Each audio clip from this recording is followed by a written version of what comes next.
নমস্কার বন্ধুরা, দেবাশিস কুকিং চ্যানেলে তোমাদের সবাইকে স্বাগত। আজকে আমি তোমাদের একটা ভালো রেসিপি শেয়ার করছি, সেটা হলো আফগানি পনির।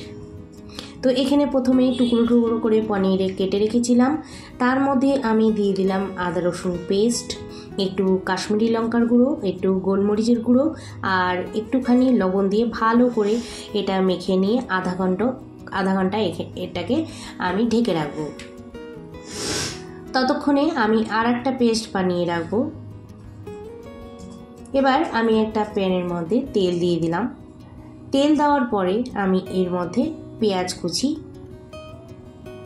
আমি এখানে দুটো মিডিয়াম সাইজের পেঁয়াজ নিয়েছি, সেটাকে কুচি কুচি করে এই তেলের মধ্যে দিয়ে দিলাম। এবার এর মধ্যে আমি কাঁচা লঙ্কা দিয়ে দেব, রসুন গোটা দিয়ে দেব, আর আমি কিন্তু এখানে একটুখানি আদা বাটা দেব। আর তোমরা চাইলে কিন্তু এর মধ্যে গোটা আন্দাজ মতো একটুখানি আদা দিতে পারো। আমার কাছে গোটা আদা ছিল না, তার জন্য আমি কিন্তু আদা পেস্টটাই দিয়েছি। এবার এর মধ্যে আমি একটু কাজু বাদাম দিয়ে দিলাম। এবার ভালো করে এটাকে কম আঁচের মধ্যে ভালো করে একটু পেঁয়াজটা যাতে লাল লাল হয়ে যায়, এই পদ্ধতিতে এই স্টেজে আমি করে নেব। এবার এটাকে আমি একটা পেস্ট বানিয়ে নেব। এবারে আমি মিক্সি জারে দিয়ে দিলাম। এবার এর মধ্যে আমি একটুখানি ধনেপাতা কুচি দিয়ে দেবো, ধনেপাতা দিয়ে এটাকে একটা পেস্ট বানিয়ে নেব।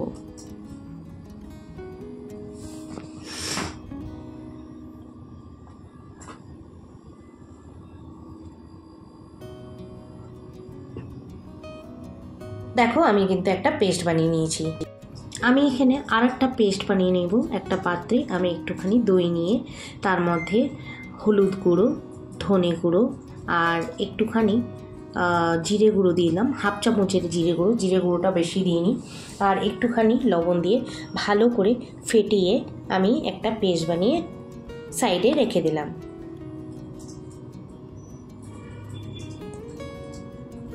এবার প্যানের মধ্যে আমি তেল দিয়ে এবার কিন্তু আমি যে দইয়ের পেস্টটা বানিয়েছিলাম এর মধ্যে আমি দিয়ে দেব। তারপরে কিছুক্ষণ নেড়ে আমি যে পেঁয়াজের ভাজা পেস্টটা বানিয়েছিলাম সেটাও এর মধ্যে দিয়ে দেব।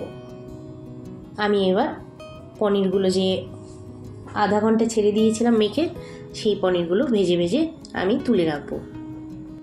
এখানে আমি সকল বন্ধুদের উদ্দেশ্য বলছি যে তোমরা হয়তো ভাবো যে আমি তোমাদের ভিডিও দেখি না, সাপোর্ট করি না। না বন্ধুরা, এটা নয়। আমি তোমাদের সবার ভিডিও দেখি, আমি সবার পাশে আছি এবং থাকবো। কিন্তু হ্যাঁ, তোমরা যারা আমাকে বলেছো যে যারা সাবস্ক্রাইব করতে, তোমরা ভালো করে জানো যে সাব টু সাব করা কিন্তু উচিত না। সাব টু সাব করলে চ্যানেলের কিন্তু বড় ক্ষতি হয়ে যাবে।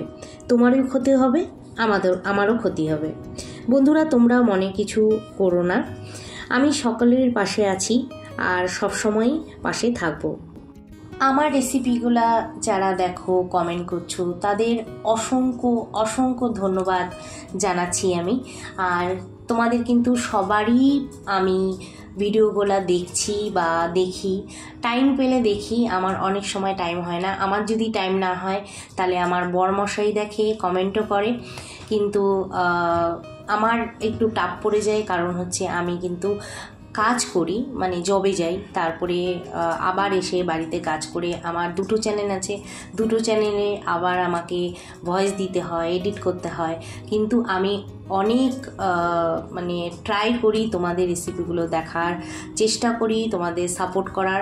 আর আরেকটা কথা বন্ধুরা, সবচেয়ে মেন হলো ওয়াচ টাইমটা বাড়ানো, পুরো ভিডিওটা ওয়াচ করা। আমাদের কর্তব্য কি আমরা পুরো ভিডিওটা যাতে ভালো করে দেখি।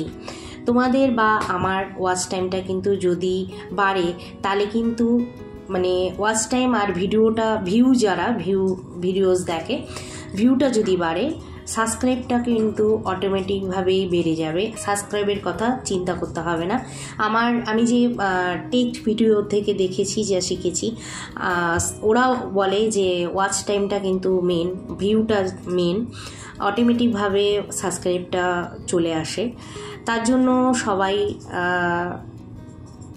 আমরা সবার পাশে থেকে এগিয়ে যাব। আশা করি তোমাদের বিষয়টা আমি বোঝাতে পেরেছি বন্ধুরা। এবার মোটামুটি কিন্তু আমার রেসিপিটা হয়ে গেছে। আমি গরম মশলাও দিয়ে দিয়েছি রেসিপির মধ্যে। এবার এর মধ্যে আমি একটুখানি একটা পাত্রে আমি বাটার নিয়েছি, আর বাটারে একটু কাসুরি মেথি নিয়েছি ফ্লেভারটাকে রাখার জন্য রেসিপিতে, আর একটু স্বাদটাকে দারুণ করার জন্য, মানে ভালো করার জন্য। তো এবার আমি বাটারের মধ্যে একটু কেসুরি মেথি রোস্ট করে আমি পাউডার বানিয়েছিলাম, ওটা আমি এই পনিরের মধ্যে দিয়ে দিলাম। তো কমপ্লিট আমার রেসিপি। আশা করি রেসিপিটা তোমাদের ভালো লাগবে। ভালো লাগলে আবার রোজকারের মতো একটা কমেন্ট করে দিও, লাইক করে দিও, আর সাবস্ক্রাইব করে আমার পাশে থাকো। সাবস্ক্রাইব করার জন্য অনুরোধ রইল তোমাদের কাছে। আমি ভিডিওটা এখানেই শেষ করছি। তোমরা সুস্থ থাকো, ভালো থাকো, বাই।